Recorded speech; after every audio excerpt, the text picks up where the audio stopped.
Okay, when Lee contacted me, he said I have 25 minutes. I've got a whole lot of stuff to get over, so I'm gonna have to talk fast. Now, if I start coughing, I'll take a Crown and 7 with a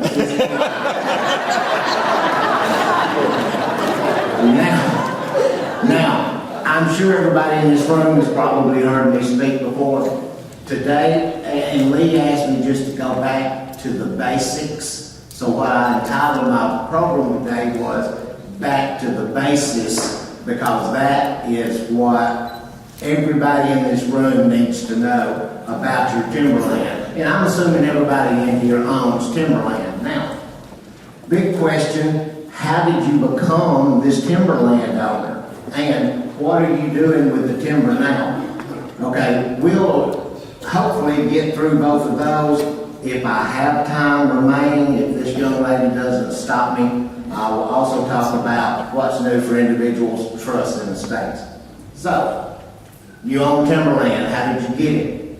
Either you purchased it, someone gifted it to you, or someone died and left you this timber tract. So, what should you do next? The most important thing you can do is find out what is my basis in this timber and the land on which it sits. Now, your adjusted basis is going to equal the cost of whatever you paid for it. That's the land, the timber. Did you build a hunting lodge on this tract of timberland, a utility shed? Did you put a lake on it? You know, have you stocked it with fish? What trees have you planted? Did you buy bare land and now you've forested the land? Okay? And each year, and it's my job to keep up with it, or your CPA, keep up with your adjusted basis annually for depreciation, depletion, and for amortization of any reforestation cost. Alright? Let's say you were gifted a timber tract. Okay? Let's say I gifted you 1,000 acres of timberland. I had $100. You know, I paid $100 for it 50 years ago. Now I know you're thinking, wow, he must have bought that when it was like -20. No, but anyway, that doesn't matter. Your basis in this, it doesn't matter. It could be $1 million tract of timber the day I gift it to you, but your basis is $100. Because that's what my basis was when I gifted it to you. Now, there is a caveat in the law. They don't want me to have a $200 basis in this tract, gift it to Wayne, and it's only worth $100 the day I gift it to him, then him turn right around, sell it, get the $100 loss. That doesn't work. Your basis will be the lower of the two. Okay? You inherited a timber tract. Now, it's bad that you lost a loved one, but you get a stepped up in basis of this land and timber that you inherited.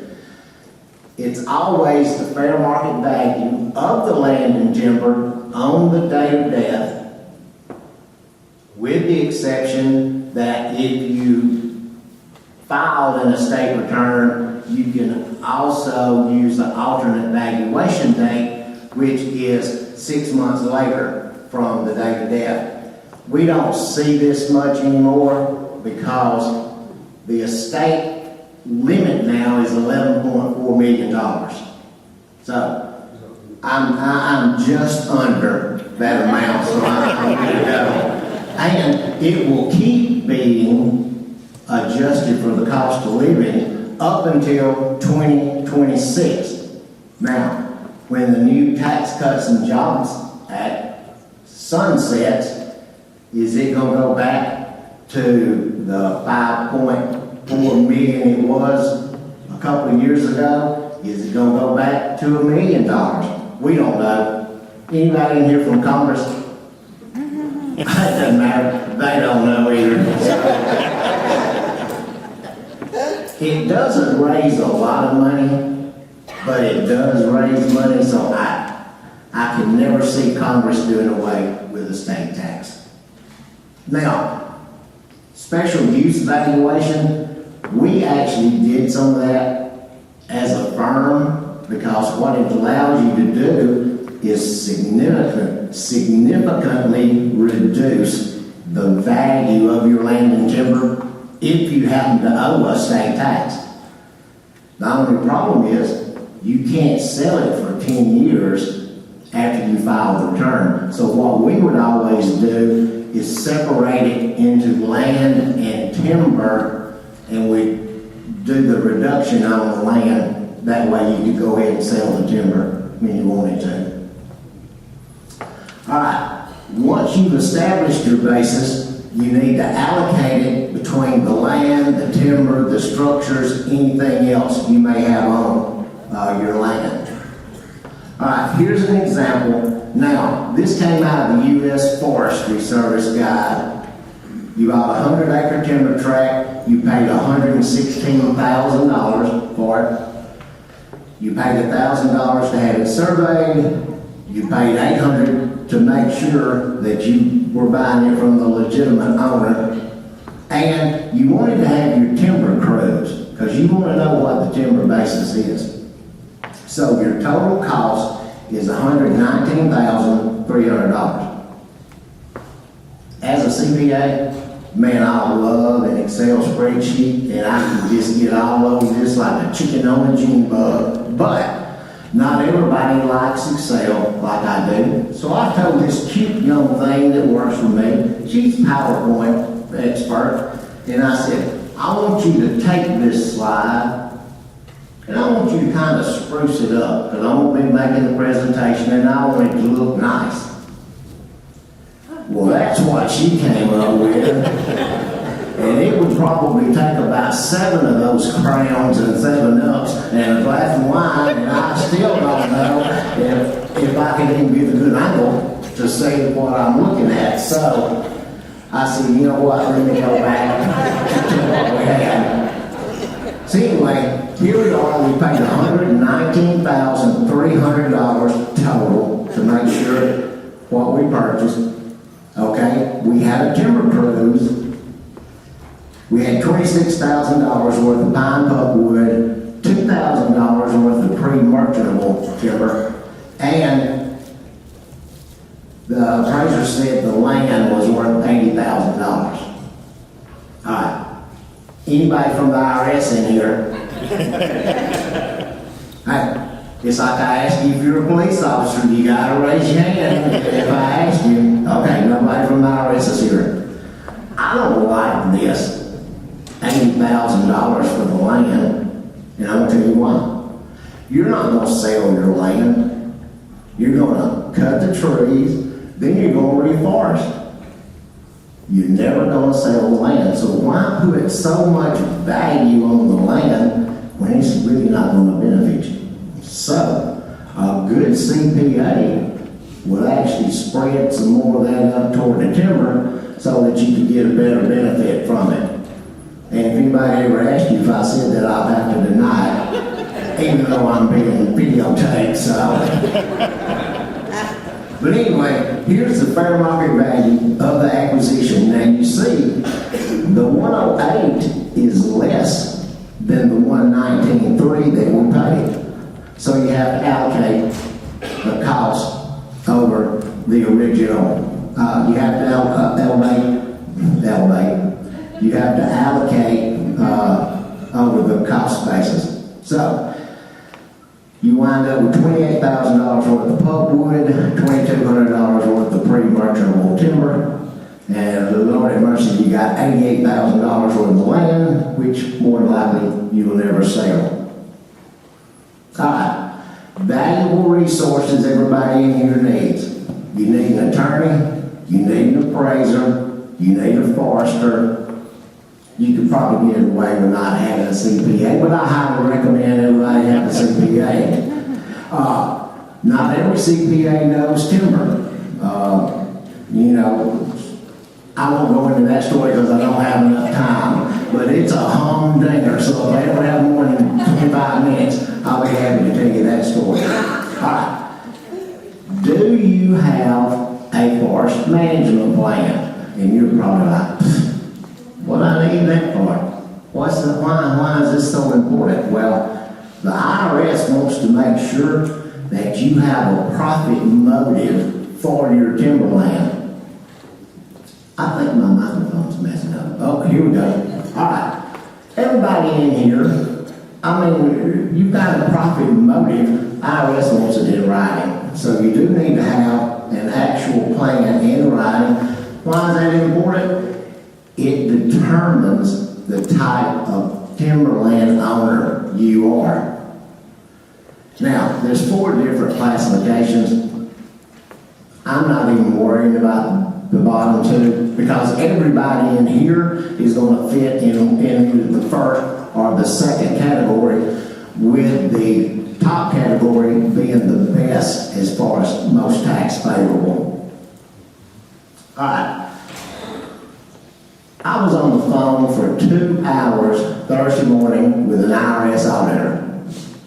You hadn't lived if you've not been on the phone for 2 hours with an IRS auditor. I was trying to explain 631B elections to him. I might as well have been telling pigs to get up and fly because he just, he couldn't understand it, and he'd asked me the same question.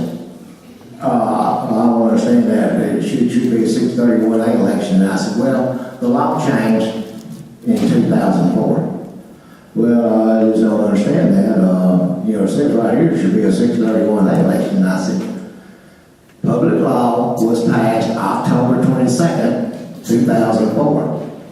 Well, I mean, I don't see this on my paper anywhere, and I'm like, this conversation ain't going anywhere.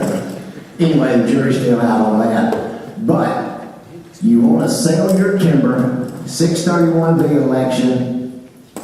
The beauty of this is you can treat it as ordinary income, but it gets taxed at the capital gain rate. And you're probably like, so who cares? I'll get to that in a minute. All right. Either you're an investor in timberland or you're a timber owner in the trade or business. If you're just investing, it's like putting your money with Merrill Lynch and you just let the stockbroker handle it for you. If you're in the trade or business, you're where the buck stops. You're the one who hires whatever goes on. You're the one who decides what goes on.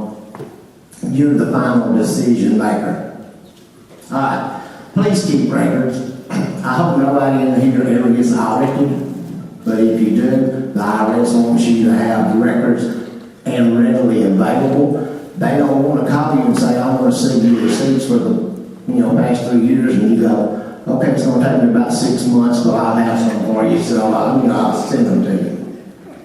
All right. There's no statute for fraudulent return. As long as you've got everything documented, the IRS has 3 years to come in and go, I'm not sure you should have deducted, whatever. Okay, a journal. Once again, being a CPA, I love a journal. You don't have to be as fancy as this. If nothing else, you can just put your receipts in a shoebox and then send them to your CPA, and he can separate them into the expenses that are deductible and the expenses that are not. Okay, timber versus timber investment. This is the part I was talking about. What's the big deal? The new Tax Cuts and Jobs Act changed the income ranges. So, if you make this 631B election, it's ordinary income, not subject to the net investment income tax. So that saves you 3.8% right there. And the beauty is it actually gets taxed at a capital gains rate. The auditor I was talking to, it was a client I picked up. He owed $800,000 because his CPA told him up front, I don't understand timber taxation. This is ordinary income. This guy owed $800,000. He called me and I said, well, if I was your CPA, I'd make a 631B election. We would report your income as ordinary income on Form 4797. Not not subject to the NIIT, but then we would transfer to Schedule D to get the capital gains rates. He was like, I like that. I amended his return. He went from owing $800,000 to $400,000. The IRS didn't like it, so that's what we're arguing about now. Okay, now, this is the beauty. Congress is saying, well, we may just do away with capital gains. Everything's just going to be ordinary tax. Even the sale of timber tax is ordinary income. That's just not right, folks. All right, what's the big deal? Once again, I was talking about the Affordable Care Act. This is the 3.8% that's tacked on to investment income. If you're in the timber investment business, that timber investment, then there's an extra 3.8% tax on your timber cut. All right, there's the 2019 tax rates. Net investment income, as you can see, it's interest, dividends, annuities. All right, look down here. Disposition of property other than income derived from any trade or business to which the tax does not apply. If you're in the timber business, it falls in that little category there. Okay, already went over that. Yeah, they're still trying to release regulations on how to handle timber cutting. Okay, I had someone ask me to talk about reforestation. Luckily, I think I've got time to talk about it. In this same year, 2004, reforestation, you had the option to now deduct $10,000 of reforestation per single identifiable property. Anything over that $10,000, you would amortize it over 84 months, like you've always done.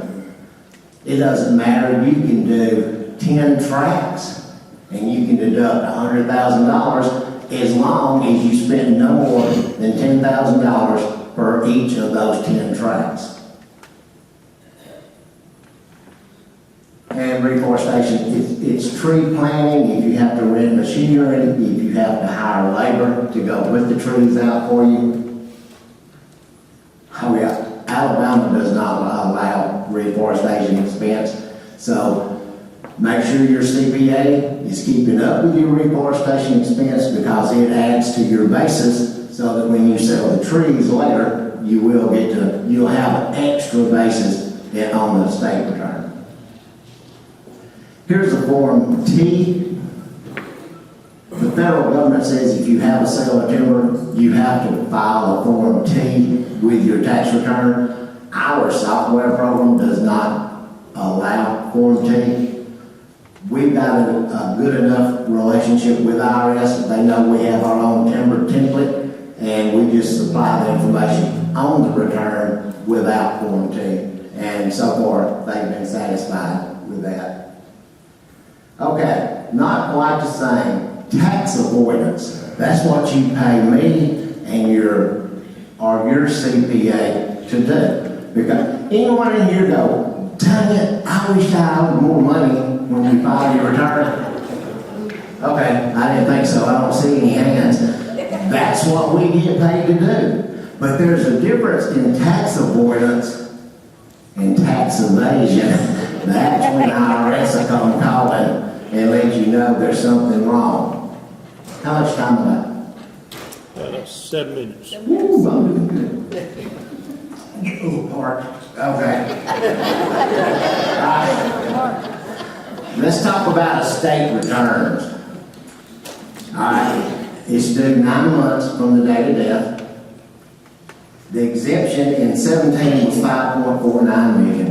As you can see, it's going up to $11.4 million now. Next year it will be indexed for inflation again. You know, it could be 11.6, who knows. But it will keep getting indexed inflation-wise till 2026. Then in 2027, we don't know what's going to happen to it. All right? You get an automatic 6-month extension to file an estate return if you have to file one. Now, that's to file, not to pay. If you think you're gonna owe, go ahead and send in the money. Even if you overpay, you'll get a refund back. It just cuts down on penalties and interest. Now, y'all may not know my wife. She's a lovely lady, not much taste in men, but she's married to me. I'm gonna make this simple. I'm worth $1 million, and that's a joke. But anyway, I'm worth $1 million, and I die. Well, there's no need for Peyton to file an estate tax return. But if she does,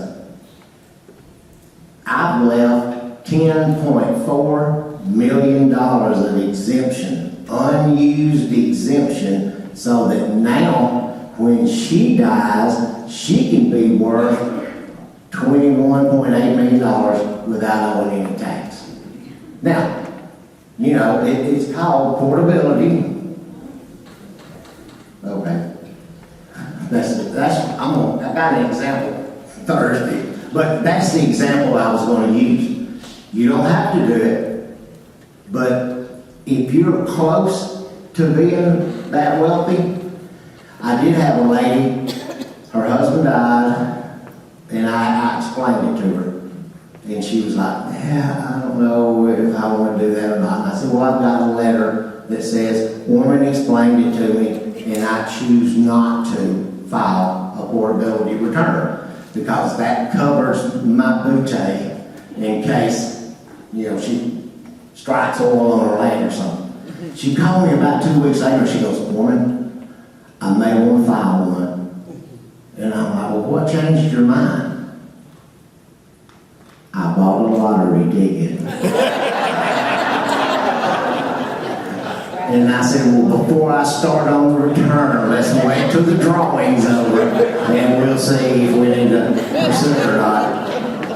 Unfortunately, we didn't have to file it. Now, on the estate return, if you have to file one, funeral expenses are deductible, attorney fees, accounting fees, any medical expenses paid within a year of the date of death are also deductible. All right, gifts and bequests. I've told y'all this before. If I had my checkbook, I could write everybody in here $15,000 check. Right, you, everybody in here. I could write you a $15,000 check, non-taxable to you. Where's your checkbook? Well,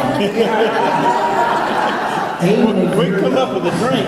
yeah, even if you're the first one to get to the bank, it's no good, so it wouldn't matter.